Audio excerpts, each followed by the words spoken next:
Yeah, I want to appreciate you for letting me come on and talk about this. That clinic before the three high safety stuff was certainly interesting. Getting to listen to that the coach talk about that. Um, but no, just so what we're going to talk about is just marrying RPOs with gap schemes. And at Maumee, when we got there, they were a heavy air raid team, right? They didn't really run the ball, so this was kind of our first year really implementing this system and some of the stuff that they do. Or some of the stuff we do, and again, we're all gap scheme. Like we run mainly four of our run schemes. We run buck sweep, we run counter, we run power, and then we run just the GY counter, right? Where we're pulling the backside wide. So those are the four ones that we mainly run here at Maumee. And again, just get into some of the rules and how we teach this. So again, we RPO to run the ball. I think a lot of teams, there's certainly a lot of options you can do with RPOing. But again, we only give our quarterback, one or two options every play, right? Because we want to run the ball. We want to limit the options and thinking. And then we'll RPO when teams start to, add an extra defender, right? If this, depending on the personnel, right? If it's, the seventh defender, it's the eighth defender, whatever it is, right? We're a big team of we don't run the ball into bad numbers, right? And then obviously when you do all these RPOs, right, there's a lot of mesh and handling between the quarterback and the back, and you got to have good ball security. And we rep this a ton, in the winter and a ton in the spring, whether that's in the gym, right, or that's out on the field. So when we get into the summer and that, we're able just to run this stuff full speed. And we're not having to mess or teach that. And I'll get into how we teach that mesh, and we've been pretty good at it. But again, it takes a lot of time. And then give the quarterback freedom and a checklist. Let them be confident. I think coaching, the RPOs, it's a unique thing because I think a lot of the times the quarterback can make a decision and he can be right and he can be wrong at the same time, right? So I think giving them freedom and letting them know that, hey, you have the show and you got the keys to the car is a big deal when you're running this. And then when we are doing our RPOs, our quarterback just needs to know, hey, can that defender make the tackle at 4 yards or less?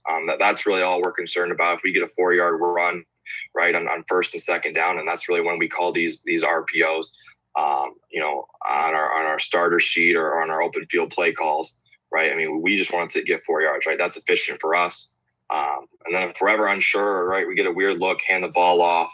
And then again, something we haven't had to do, but if we ever get a pull, we pull the ball and we get a muddy look, right, we'll just follow the back. I mean, it just turns into a quarterback run scheme. And then for us at Maumee, we have 4 different, RPOs that we do, types of RPOs that we'll run, right? I think everybody runs some type of variation of, the pre-snap RPO, right? The defense gives you, a gift, whether that's the single side or whether that's what we call, fixing the box, right? I mean, I think everyone does some sort of pre-snap RPO. The second one we'll do, and we haven't done a ton of this, is our first level. We're reading some type of first level defender, right? Typically, it's that defensive end, right? I know some teams will run inside zone, right, where they read the 3-tech, but it's just triple option principles. And then the bottom 2 are really the most popular ones that we've ran and we've had a lot of success with. So our flow RPOs is really when we're reading backside player, right? Whether that's a backside linebacker, a safety, right? And again, because we pull so many guys, right? Because we're all a gap scheme, where we're pulling guards, tackle, whatever that is, right? A lot of the teams, right, if they're well coached, right, they flow as soon as they see guards or someone pull. So that one's been really good for us attacking the backside of the defense. And then the isolation read for us is we're going to read whoever that second or third level defender is, right? Whether that's, again, depending on your personnel, it's the 7th or the 8th defender in the box, right? And we're going to give that quarterback, some rules when we are running the isolation reads for us. So getting on to the next thing. So I think a lot of people run RPOs. I don't know how many people, do a really good job of executing this. And it's expensive. Right? You got to spend a lot of time, whether that's in the winter, whether that's in the spring, and even throughout the, season of repping this stuff. So one of the things we'll do, right, with our quarterbacks, and again, I don't have all of our drills filmed, only being a year at Maumee, but this is the first drill we'll do with our quarterbacks. And really the key thing that we're teaching here, right, and again, when we start getting with the backs is our quarterbacks, right, so they should have a nice solid stance, a nice knee bend in their knees, right, and the big thing is they want the ball with the tip down, right, so tip down to avoid any type of fumble, right, with the ball hitting an elbow of the back or anything like that. And then when we have the tip down, we want the ball at the belt buckle, and then they're going to ride to their back hip of every type of RPO we do, right? They should ride to their back hip. And again, we allow them to have a crow hop, right? Whether that's a 1, 2 steps, whatever they're comfortable with, right? And we always want to have the ability to clean our cleats at the end. So any type of throw we're doing, whether that's isolation read, whether that's a flow read, we're always emphasizing, right, getting our hips back into a throwing position, right? And this is the same drill we will rep, and we'll rep. This is more of a flow read. You can see he's reading the backside, right? We'll do an isolation read, right? We're reading the front side where the hips have got to fully open when you're doing any type of front side RPO. So this is a drill that we'll do every single day. And the next progression of this drill, right, is getting the backs there, right, and giving them a read. So again, I don't have all of our drills filmed, but this is the same thing, right? And again, I would say when you get into this, and it's just our quarterbacks, running backs, and this is typically another quarterback for us, and you're starting to run these reads, I'd always say, right, don't always, commit to the run. Because I think in high school football, you get a lot of guys, or a lot of teams that will give you some muddy looks, right? So give them muddy looks, right? Give them where, hey, maybe you don't move, or hey, maybe you fit the run really late, right? Just give them looks that they're going to see on Friday night. I think it's easy for you to say, hey, we're going to sprint into the box and you throw it, or hey, if I cover the flats, right, you go ahead and you just hand the ball off. So and when we do these drills, we're always looking, right, for muddy looks, make it difficult, during practice, so it's easy, right, when we get to the game. And then this is one we run every single week when we get into the fall.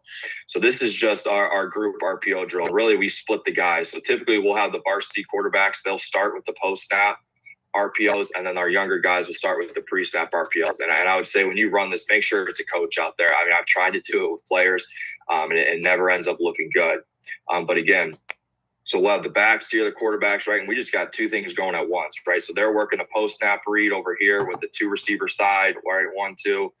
And there's a coach out there. And then we have our pre-snap stuff, and they're just working, right, a nice pre-snap, whether it's a gift, right, whether it's a fade, right? And then eventually we'll rotate these guys, right? And then we'll work our post-snap with a single side receiver. And then we'll work our pre-snap out over here on the 2-man side. And again, this is a 10-minute period, and we're just trying to get as many reps as we can at this. And again, it's all typically me and our receivers coach out there giving them a look. But again, this is just rapid fire. It gets the receivers a lot of reps if you have a big team, right? And it gets our backs in the same thing. We're just giving them different looks based on, what we want them to do. So again, those are kind of the drills that we have and how we drill it and work it every single day. But now to get into some of the reads. So with our pre-snap stuff, we've certainly gone away from a lot of the pre-snap just because we run the ball so well. That a lot of teams, right, are in the 1 high looks, and then they try to take away a lot of your pre-snap stuff early. So again, when we run this stuff in our pre-snap and our isolation reads, right, our quarterback will have a checklist he goes to the line of scrimmage with, right? So this first thing he's going to do is he's going to check a single side gift, right? Do we have the ability just to throw a hitch at 5 yards, and the defense is giving us a gift, right? His second one we call is a fix the box, right? So their next one is the defense, whether that's that adjuster, that nickel player, is he too tight to the box, right? And we can throw a bubble out there. We can throw a hitch out there and take advantage of it. And the third one he's going to read is box numbers, right? Because, again, we don't run the ball into bad numbers. So if there's a +1 guy or there's too many guys in the box for us, it's as simple as can your quarterback count? We need to be able to RPO, right? We need to be able to get rid of that ball. We don't believe in run the ball into bad boxes. And then, the fourth one is obviously, the post-snap read. And all we tell our quarterback, hey, is can that guy, whoever that +1 is, can he make the tackle, for 4 yards or less? So just getting into some of the film. Again, this is back when I was at Evergreen. So, again, we're in a 3-by-1, formation here at the tight end. And again, right, so we look to the top. He's going to look, do I have a gift out there? I'd say certainly we do. Right. And he wouldn't be wrong necessarily if he did the fix the box side and he said, hey, that adjuster is really tight to the box. I want to throw this bubble. Right. So again, and when we teach this stuff, especially any of our pre-snap stuff, there does not need to be a ride with the back. And typically you'll see our quarterback, he'll tap the back just to tell him, hey, get out of the way. I'm throwing the pre-snap. And again, just ripping it out there, right, for a big gain. Right. So again, just going through his checklist, right, he'll look pre-snap, right? And again, there's a lot of cushion here. There's 7 yards or more. And we normally, it depends based on, team and based on who that guy is out there. But we'll typically say at about 7 yards or more, that's when we want to rip that out there. And then again, on the fix the box side, it's all dependent on how dangerous he thinks that guy is. But again, this is a good read. He could have went both sides there. Okay. So our second one, right, same thing. We're back in a 3-by-1 look for us, right? So again, over here, they were playing a lot of cover 2 over to this side. most of the game, so he was scared to go to the single side receiver. But again, here, same thing, right?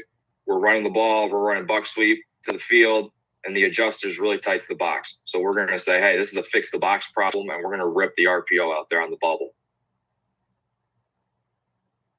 And again, this is just taking advantage of us not wanting to run 5, 6. There's almost 7 guys in there, and he declared that guy as an 8th guy, so we definitely got to get rid of the ball here. Okay, and then again, just another example here. Same thing. He's counting numbers in the box, right? 4, 5, 6, 7. He's saying, hey, this isn't a good look for us. Let's rip the bubble out there. Okay, and we don't do a ton of, again, I say, like, we don't do, and this is us at Maumee, we don't do a ton of these pre-snap stuff. Right here, we're in a tray formation. So obviously, right, if we're in a tray formation, we don't have a pre-snap. There's no single side. The tight end is part of our core when we're blocking it up. Okay, here he's reading box numbers 1, 2, 3, 4, 5, 6, 7, 8. Right, and we attach the bubble on here, and we're going to take advantage of the same thing. And I would like us, teach point for the quarterback is, right, just get this ball out. I mean, there doesn't even need to be a play fake or anything, right? We're just taking this. This is like old school quick game, right? We just need to get the ball out. Right, and same thing, just taking advantage of any of the pre-snap gifts we get. Okay, so now getting to the fun stuff, right? And I think this is the stuff that can really take, your offense to the next level is our isolation reads. Okay, so any of our isolation reads is any type of we're reading any type of second or third level defender. Right, and here we're playing Eastwood, really good program, right? Always has a really good defense. They base out of the 4-4, and we told our quarterback, hey, if we get any 3-by-1, right, and they're going to have a +1 in the box, +1 guy in the box, right? Because this is, 4-4. This is the 7th defender we're going to read. Okay, so again, for us, we have hitches on over here. That's our fix the box problem. And again, if he looks over here, he's pretty out there. So we're going to say we're not going to throw that here. This is a muddy look in the pre-snap we're running our glance over here. So if there was a pre-snap, he'd look over there. And here we're just flipping the read. Okay, so right now our post-snap now is to the glance side, and this is our pre-snap side. Okay, and all we're doing is we're running GT counter to the boundary. Okay, he sees that 7th defender commit to the box, right, and he goes and he rips the glance. Okay, and he does a really good job. Our quarterback does a really good job of right here flipping his hips. And this is what we want to see, right? So he's got to flip his whole body, and we say clean your cleats, right, and rip that ball. So this is just us running glance, right? We're tagged it with GT counter, right, for a touchdown. Okay, we go to the next clip here. Okay, same thing. We're in a 3-by-1 look. Okay, we're running GT counter to the boundary. Again, this was a weird front for us all game. They're fitting with this guy, so I told them, hey, let's count this guy as the 7th defender. Right, so they got 1, 2, 3, 4, 5, 6, 7. Right, we're running our glance here to the boundary. Right, touchdown. So again, we're just not trying to run the ball into bad boxes. Now here, he certainly could have handed the ball off, and this would have been fine. 7th defender, right, doesn't really get into the fit. He could have handed the ball if he would have been fine. And again, we just have our fix the box and our pre-snap RPO to the field.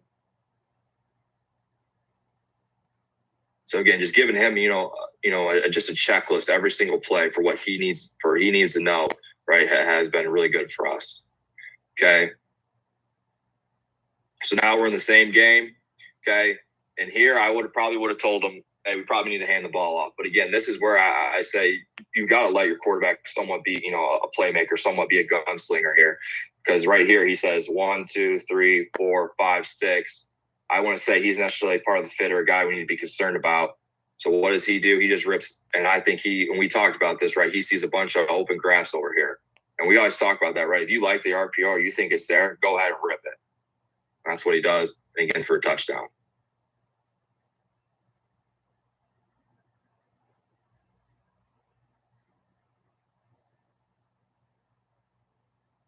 Okay, get into our next one. Okay, a little bit of a weird drone angle, from the defensive perspective. Okay, but now here we're just running power. Okay, and again, we can block, right, 6 of these guys. 1, 2, 3, 4, 5, 6. Right, this is a guy that we can't block, and he's to the call, or excuse me, he's going to the direction of the ball. So we've got to be able to run our RPO. So we have our glance on here, right, and then we just have hitches. And right, he sees pre-snap, right, he's not going to have anything, right? They're all mugged up, so his eyes don't even need to go there. Right, so we're going to work the glance. He goes and he commits to the run, Leaves a lot of room out there for us to throw the glance.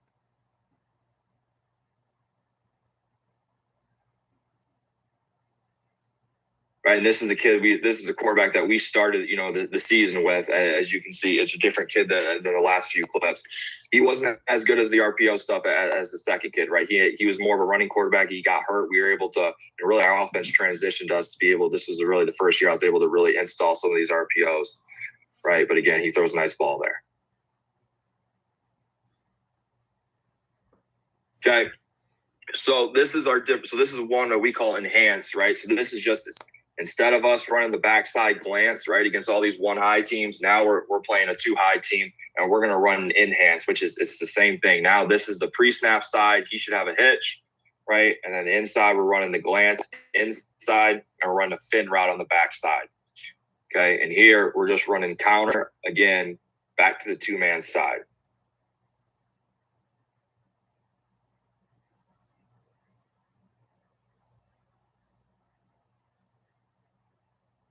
Okay, and again, all his read is, well, I'll tell you right now, he's got a bunch of guys walked up again. That is his read right there. He goes and commits to the box. You got a lot of room to throw the inside glance, right, for a touchdown.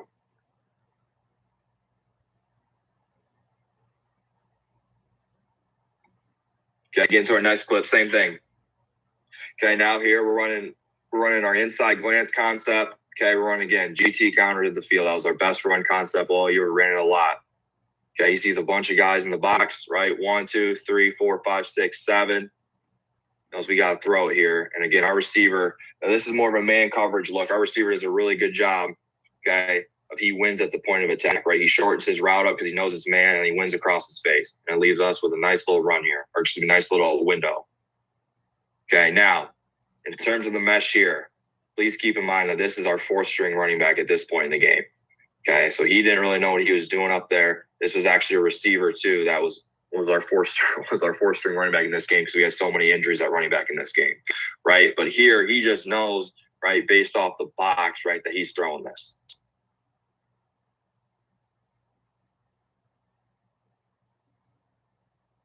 Okay, same thing here. Running our inside glance concept, right, with the fin and the backside pre-snap. Okay, so this situation here was 4th and 7. I said, hey, if they give us this too high look right here and this guy goes and commits to the box, we're going to go ahead and throw this. This is exactly what happens. Again, his eyes go to that read, right, and we get all this room here to run this inside glance. Again, we're just running a GT counter here.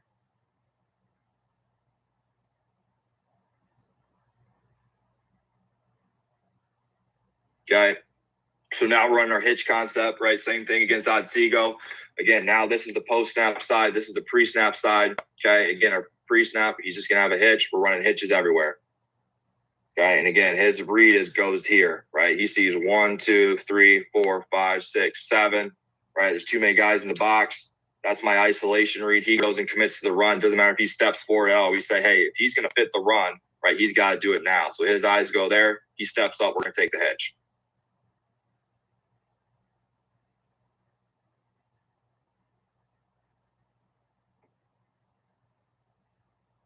Okay, same thing here.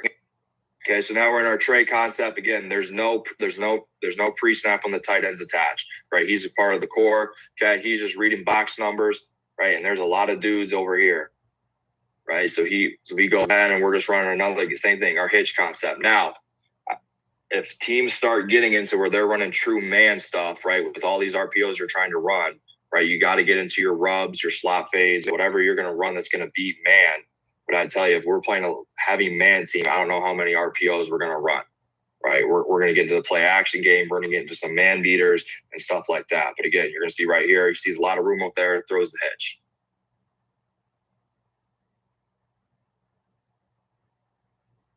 Okay, so this would be an example of, okay, so we got all hitches on here. This would be an example of, he's fixing the box. He sees that the overhang is super tight to the box now. So now he says, hey, there's way too many dudes in the box for us to run this ball. We should now throw the hitch out here.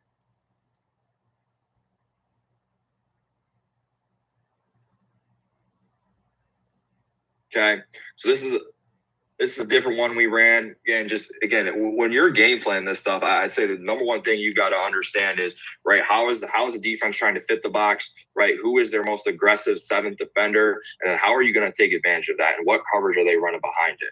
Okay, so here, right, they're running cover. They're running cover a zero here in the end zone, right? So there's a lot of guys. 1, 2, 3, 4, 5, 6, 7, 8. Okay, here we're just running a glance, but now we're running it as he's the post-snap guy. So run it with our tight end running the glance. You have 5 minutes, everyone Coach. else. 5 minutes. Yep.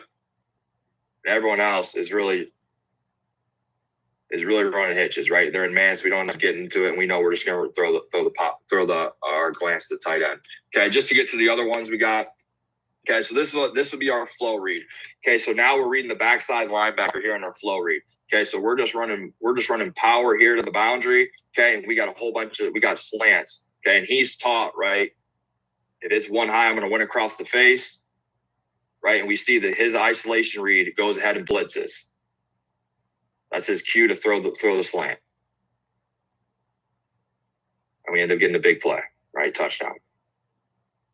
Okay, so that would be our flow read. We're now the back, right? So now we're reading the flow of the back of the defense, right? And the back will be on the other side. Okay, same thing here. Right, we're running a trap concept here to the boundary. Okay, and we have slants, right? So this backside linebacker goes ahead and flows. We're going to throw the slant. So we're just replacing the blitzer.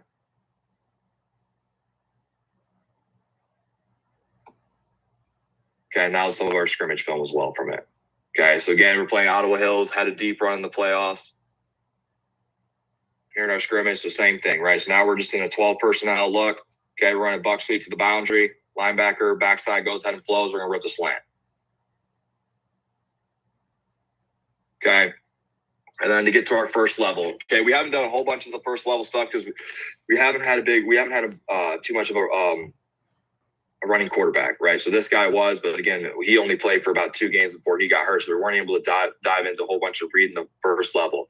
Okay, but this is one of our favorite RPOs we do. It's with our tight end. Okay, and all we're doing is we're reading the end man on the line of scrimmage. He goes ahead and commits to the run. Okay, he's going to get hands on, and then he's flat down the line, right? These guys are running off because it's man, right? And it's just we're running GT counter right to the boundary with the RPO at the tight end.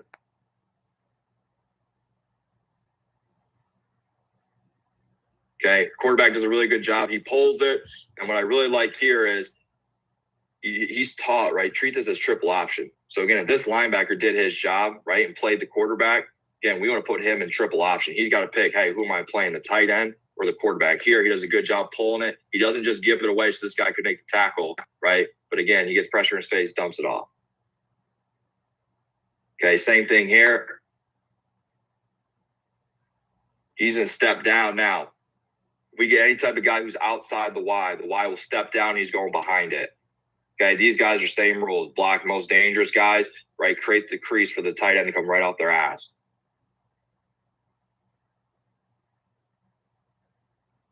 Right, same thing. The end man on line scrimmage, he goes ahead, he commits to the run. We're going to dump it off.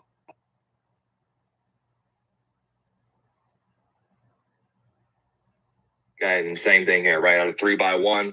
Okay, the tight end. Here, we get a blitzer. Quarterback sees it, pulls it, and get a big play. Coach, and that's all I got. Are there any questions? I mean, my main question is, like, because I've dabbled in RPOs over the years. Yep. To be honest, personally, I think they work better with gap scheme than zone scheme, but that's a whole other long conversation that I'm not going to get into. Because I mean, I don't want to cause Steve to not be on time. But I mean, and you've messed with this, and I've messed with it a little bit. Like, what do you think the best entry point in terms of play choice to pair it with is gap scheme wise? Like, from your perspective, I really like anything that pulls a guard personally, especially like Buck. Yeah. But like from you, what do you guys have real success in really like pairing your RPOs with? Yeah, so like you said, I bet in when I was at another school, we ran a bunch of zone stuff with with our RPOs, and we didn't have a lot of success with that. And I just think maybe it's a difference between the college and high school level. I just think it's at the high school level, right? I think gap scheme is the way to go. And I think you get more movement with the linebackers when you pull guys, right? And you're moving gaps and making defenses have to fit. The one we have most success with is anytime we're pulling a double pullers, right? Whether that's buck sweep or whether that's GT counter or whether that's GY counter, because I think you're asking the defense and all these linebackers to now go fit two gaps that are moving, right? I think that's when we've had our most success and we've had our most explosive ones have been, you know, the ones where, you know, you're making the defense have to now, you know, account for two gaps. But again, I'm not saying you can't run zone stuff and not be successful. I think zone is more protects your quarterback a little bit more, right? There's not gaps opening up. Your quarterback doesn't have to know, you know, where he's hot off of. But again, it's just really just your preference. And I think it really comes down to, you know, how well you coach it and what you're comfortable with. Okay. No, perfect, Coach. Well, coaches, I put his Twitter in the chat. Coach is really easy to get a hold of. So don't hesitate to reach out to him. Like I said, this is some good stuff. And I think, Coach, I think you did a great job. Other than that, I appreciate your time, Coach. And the coaches also, if you want to watch the replay, you can wait till this is all the way done here in the next hour and change. Or as I cut these up, like I said, I'll post this as an individual and so forth. So, again, Coach, thank you. Appreciate you. Yep. Take care.